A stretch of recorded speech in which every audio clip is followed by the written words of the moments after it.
पूछा गया कि बेटे को माफ कर दो खाना खिलाते टाइम, कहा माफ नहीं करूंगा। कई बार पूछा कि माफ कर दो। आज हो सकता है मेरी जबान लड़खड़ा जाए, लेकिन मैं चाहता हूं कि आप मेरी जैसा भी बोलूं मेरी बात को पूरा सुनकर जाइएगा। ये बाबा आपको दिख रहे हैं, एक दुकानदार के पास आते हैं और आकर बोलते हैं कि मुझे भूख लगी है, कई दिन से खाया नहीं है, आंखों में आंसू। दुकानदार समझ गया, इन आंसू देखकर तो हम सब भी समझ जाएंगे औलाद के सताए हुए हैं। बाबा को कुछ दिया, उसने सारी कहानी बताई तो बाबा ने कहा कि मेरी औलाद ने, मेरे बेटे ने कुल्हाड़ी लेकर मेरे ऊपर चढ़ा है। ऐसा बाप रो रहा है। पूछा गया कि बेटे को माफ कर दो खाना खिलाते टाइम, कहा माफ नहीं करूंगा। कई बार पूछा कि माफ कर दो, रोते हुए कहा कि माफ नहीं करूंगा। सुन लो सारी औलाद, मैं चाहता हूं कि आप इतना इस वीडियो को कहीं कैसे भी पहुंचाएं जो इनकी औलाद तक भी पहुंच जाए और दुनिया की उन सारी औलादों तक पहुंच जाए जो अपने माँ बापों पर ऐसे जुल्म कर रहे हैं। खुदा ने कहा उफ भी ना करना, बाप को ऊंची आवाज में बात भी ना करना, और तुम कुल्हाड़ी लेकर उनके ऊपर चढ़ रहे हो।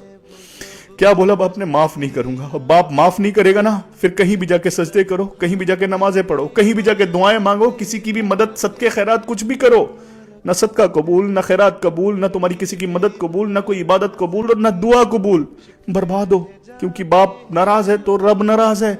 अरे माँ बाप, अगर माँ के पैरों के नीचे जन्नत है ना, तो बाप जन्नत का दरवाजा है। मत करो वो दरवाजे को बंद। पर जुल्म करके तुमको लगता है कि तुम माँ बाप पर जुल्म कर रहे हो, अरे खुदा अपनी जानों पर जुल्म कर रहे हो, जन्नत के दरवाजे को अपने लिए बंद कर रहे हो, दुनिया को अपने लिए अजाब बना रहे हो और आखिरत को बर्बाद कर रहे हो।